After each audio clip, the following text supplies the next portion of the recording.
Ce matin-là, le docteur Lameau se prépare pour une intervention délicate sur une patiente de 75 ans souffrant d'un prolapsus. Donc là, en avant, on a la vessie qui est là, qu'on va voir s'affaisser lors des efforts de poussée. Ce qui va en résulter, c'est une sensation de boule intravaginale qui va être désagréable au quotidien, qui peut se majorer au fur et à mesure de la journée ou lors de certains efforts de port de charge, avec une boule qui peut aller jusqu'à l'extériorisation et des difficultés pour uriner. Est-ce que je peux inciser ? Incision. Pour soulager la patiente et remonter la vessie et l'utérus qui descendent, une prothèse va lui être posée par célioscopie. On est en train d'installer les trocars. C'est par là qu'on va rentrer nos instruments. La chirurgienne commence par libérer la zone où sera installée la prothèse. On va séparer la vessie de l'utérus, puis séparer la vessie du vagin, progressivement, ce qui va nous permettre de disséquer la zone d'intérêt, la zone sur laquelle on va poser la prothèse. Il faut faire attention aux organes de voisinage. La vessie et le vagin sont soigneusement préservés. Une fois la dissection terminée, la prothèse pourra être insérée dans l'abdomen de la patiente. Donc c'est du polypropylène, c'est du matériel qui est non résorbiable, qui est très solide en termes de tension et de traction. Et la prothèse va être complètement prise dans les tissus et c'est ce qui va faire la solidité de la prothèse dans le temps. Ça va venir effectivement soutenir les organes et les remettre en tension pour les remettre en position anatomique. Il y a un effet de traction et de soutien. Vas-y, avance les yeux, s'il te plaît. Est-ce que tu peux me rétroverser un poil plus ? Ouais, super, merci beaucoup.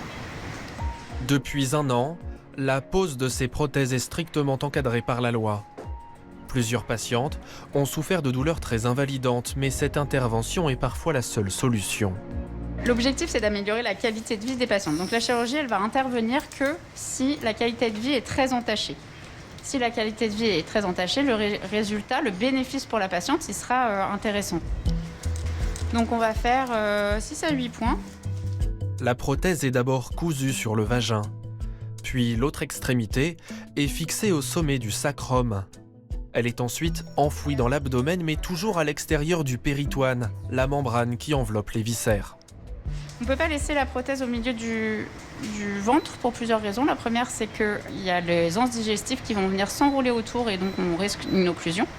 Et ensuite, s'il y a une infection dans le ventre, la prothèse va s'infecter. Donc on l'isole du reste de la cavité péritonéale. Donc là, on met la prothèse en tension pour s'assurer que la prothèse tient bien au vagin, à l'utérus et que notre correction anatomique est qualitative. Et l'utérus est remonté et la vessie et le vagin sont retendus avec la vessie qui est en suspension sur la prothèse qui permet la traction et donc le maintien des organes. On a terminé cette intervention. Après cette opération, les patientes peuvent rentrer chez elles le soir même. Seule recommandation, éviter le port de charge pendant plusieurs semaines. On va répondre à la question de Claudine qui nous demande si la pose d'un PCR est une solution durable ou temporaire. Est-ce qu'on peut rappeler ce qu'est un PCR et comment ça se pose ? Alors, ça se pose soit chez l'urologue, soit le gynécologue. Donc, la PCR, c'est il existe plusieurs formes. Donc ça, ce sont des PCR de comblement, c'est-à-dire des PCR qui vont combler toute la cavité abdominale. Et ça, ce sont des PCR de soutien. Et en fait, on les met dans le vagin. Donc, pour les PCR anneaux, on les plie comme ça et on les rentre au niveau du vagin. Ils vont se fixer en arrière de la symphyse pubienne et sur les muscles releveurs, en fait, en travers. De toute façon, on ne peut pas faire d'erreur. Si on peut se le mettre tout seul, on l'enfonce le plus possible, on ne peut pas faire d'erreur. Et ça va permettre de réduire le prolapsus. Donc ça peut être complètement une solution au long terme, ou alors ça peut être une solution en attendant la chirurgie, si on a un prolapsus qui est trop extériorisé, qui est trop gênant dans la vie quotidienne. Mais on le garde 24 heures sur 24 ? Alors, ceux-là, les PCR, tout ce qui est PCR de comblement, il faut les enlever tous les jours. Donc il faut le faire soi-même. Les PCR de soutien, on peut les garder en permanence pendant 8 semaines. Il faut juste toutes les 8 semaines l'enlever, le nettoyer et le remettre. Et on nous demande à partir de quand on parle d'une descente d'organes significative, c'est-à-dire à partir de quand ça ne marche plus ? Moi, je dirais à partir de quand on est gêné. C'est-à-dire que j'ai pas mal de patientes qui viennent me voir en fait en me disant « Mon gynécologue m'a dit que j'avais une descente d'organes. » Je dis « Mais et ça vous gêne ?» Non. Alors en fait, on n'en parle pas. Enfin, on peut faire un peu de kiné, mais en tout cas, je pense qu'il faut parler de descente d'organes à partir du moment où ça gêne la patiente. Sandrine nous demande si une descente d'organes peut apparaître plusieurs années après un accouchement. Ah oui, tout à fait. avec donc l'accouchement, plus la constipation chronique, plus le fait de porter des charges lourdes, plus tous ces facteurs-là, effectivement, ça peut sans problème apparaître plusieurs années après. Est-ce que ça peut avoir un impact sur la vie sexuelle, par exemple? Parce qu'on nous demande, est-ce qu'on peut continuer à avoir une vie normale, sport et sexualité, avec une descente d'organes? Parce qu'on se dit, s'il y a un prolapsus... Sport, je dirais...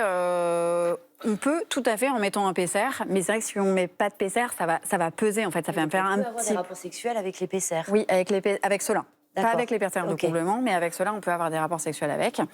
Et après, pour ce qui est de la sexualité, en fait, en position horizontale, le prolapsus ne gêne pas trop. Donc, je dirais que ça ne gêne pas vraiment pendant les rapports. Et aussi, quelque chose que je voudrais dire, un prolapsus, ça ne fait pas mal. S'il y a des douleurs... pendant les rapports ou pas, mais en général, s'il y a des douleurs, c'est qu'il faut chercher autre chose. Enfin, en tout cas. Vous avez dit qu'en position allongée, on n'est pas trop gêné. On a à l'inverse Nathalie qui nous demande, est-ce que c'est normal de ressentir de la gêne en position debout prolongée? Mais oui, forcément. Et d'ailleurs, c'est quand on examine un prolapsus, si moi j'examine une dame à 10h du matin, si je l'examine après une journée de courses, de shopping, aller chercher les enfants à 18h de travail, en fait, son prolapsus va être plus descendu. Il va évoluer en fait au fur et à mesure de la journée. On a parlé de prolapsus chez les femmes. On a dit que les hommes pouvaient avoir un prolapsus au niveau du rectum. Alors, on a Loïc qui nous dit, mais comment on fait la différence entre un prolapsus anal et de simples hémorroïdes? Parce qu'en gros, on va se dire, on va avoir une boule qui sort. Ouais, bien pas trop, on va plutôt voir le gastro pour ça. Je pense que les hémorroïdes, ça fait des petites boules. Et vraiment, le prolapsus anal, en fait, c'est le rectum qui sort comme une chaussette, comme une petite trompe. Oui, l'analogie, effectivement. Je pense que on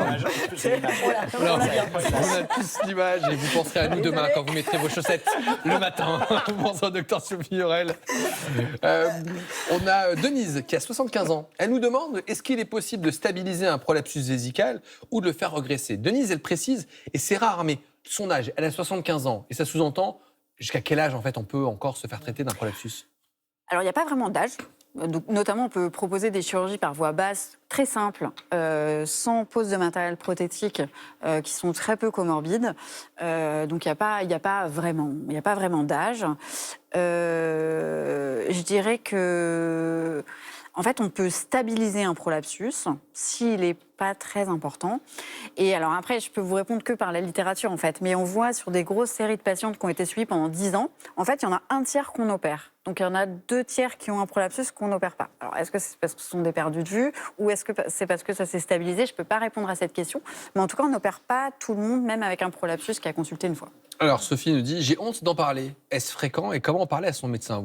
Il y a encore un tabou sur le prolapsus? Les patientes n'osent pas consulter? Je pense un petit peu moins, grâce à vos émissions, grâce au fait qu'on martèle que la prévalence, c'est-à-dire la pénétration dans la population féminine, elle est importante. Donc je pense de moins en moins.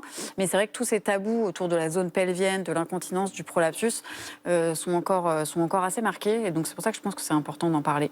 Denise, en 10 secondes, on peut traiter plusieurs prolapsus? Parce que... Oui, quand vous faites la chirurgie que vous avez montrée, ça s'appelle une promotofixation. Alors c'est une promotofixation antérieure en utilisant une seule prothèse. Vous traitez et la descente d'organes de la vessie, la cystocèle et la descente de l'utérus dans le même temps.